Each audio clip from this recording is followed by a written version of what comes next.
Bonsoir mon grand, j'espère que tout va bien.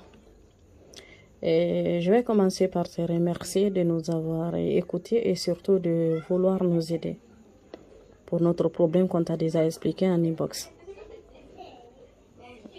Mais comme tu nous as demandé une vidéo en guise de preuve, donc c'est ce que là je suis en train de faire en résumé. Je vais essayer de résumer le souci, le problème en fait. Donc voilà, c'est à propos de de l'arnaque, de ce qu'on a été victime, de ce salaud nommé Ali Assila. De son prénom, il s'appelle Ali Assila, hein, mais on l'appelle Alfred Silla. J'aurais appris par son frère qu'il s'est converti en christianisme. Donc, c'est la raison pour laquelle il est devenu Alfred Silla, qui vit en ce moment en Europe, je crois bien. Et donc, sa maman est chrétienne, elle s'appelle Mama Soropogi. Donc, moi, je crois que c'est important de dénoncer tous ici. Et qui a surtout sa famille à Lansana Baraz ici, qui a ses frères et ses sœurs de même père. Donc, le gars en question, il a beaucoup de comptes Facebook. Comme nous le savons, avec les hackers, c'est toujours comme ça, c'est des faux types. Il a beaucoup de comptes Facebook. Et aussi, il a une page Facebook et Immigration internationale. Voilà, Immigration internationale. Donc, c'est sur cette page qu'on a vu ses contacts et tout. On a vu ses publications, des commentaires et tout, soit disant qu'il aide les gens à voyager pour l'Europe et pour le Canada et tout. Donc, personnellement, on a essayé de le contacter, comme toutes les autres personnes le feront. L'ont fait, du moins. Donc, on l'a contacté sur WhatsApp. On l'a écrit. On lui a dit qu'on a vu sur sa page qu'il aidait les gens à voyager et tout. Il dit oui. Donc, on a pris les renseignements. Il nous a expliqué. Il dit qu'il fait voyager les gens en Europe avec 5 000 euros. Donc, pour le Canada et l'Australie et autres, il le fait à 7 000 euros. Je dis, je dis, comment ça se fait? Il dit que, lui, on lui paye, il fait son travail. On a dit non. Parce que moi, déjà, on était deux. Donc, on lui a dit franchement qu'on ne pouvait pas. On ne pouvait pas te donner l'argent sans voir d'abord le fruit de ton travail. C'est ce qu'on lui a dit.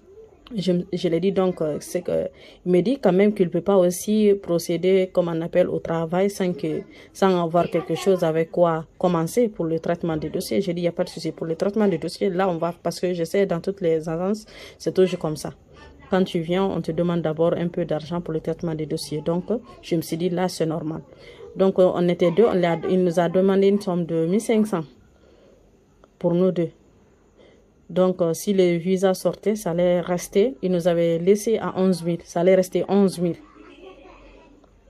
euros pour nous deux, quand on lui donnait les 1500. Donc, quand on a fait cela,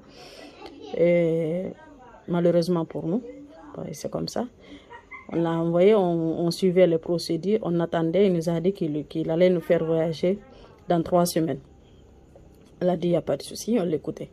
Donc, malheureusement, et heureusement du moins pour moi, un jour, je me connectais, je cherchais toujours quelque chose parce que je me suis dit, c'est quand même, sans mentir, c'est quand on a fini de payer et tout ça, c'est venu en tête que de dire, fallait qu'on enquête, est-ce que c'est quelqu'un de sérieux, est-ce que c'est quelqu'un d'abord qui était vrai et tout.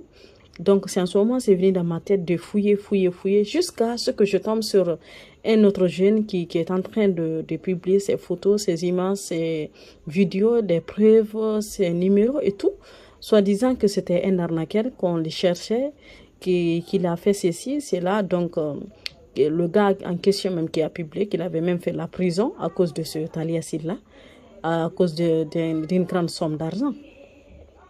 Donc, franchement, dès que j'ai vu ça, j'ai même eu peur. Mais je me suis dit, alhamdoulilah, Dieu merci, puisque au moins, on n'était pas à fond dedans, on n'a pas donné tout l'argent, puisque c'est ce qui nous attendait. Peut-être en moins d'une semaine, on devrait donner l'argent là. Mais heureusement pour nous, quand j'ai vu la publication, j'ai informé mon autre... Je l'ai dit que, franchement, j'ai vu une publication concernant cet Italien avec qui on travaille pour le voyage. Donc, il paraît que c'est un grand arnaqueur, c'est un menteur. Il ne fait pas voyager des gens, c'est un menteur. Donc, qu'est-ce que nous allons faire? Moi, je veux que nous continuions à jouer le jeu pour au moins avoir quelque chose sur lui avoir quelque chose, comment au moins, même si c'est dans sa famille, si on peut trouver quelque chose qui peut, en tout cas, nous guider à lui ou autre chose. Donc, on a joué le jeu. À chaque fois, il m'a envoyé des fausses réservations. Il nous a envoyé cela en montrant, voici ta réservation, j'ai fait comme ça, mais tout ceci était faux, en fait. Donc, en plus, les visas qu'il fait pour des gens, il prend des vrais visas des gens, il modifie ton nom, le tout, il t'envoie, il te montre, il te fait même acheter ton billet, genre toi tu envoies l'argent, il dit qu'il a acheté. C'est comme ça, il a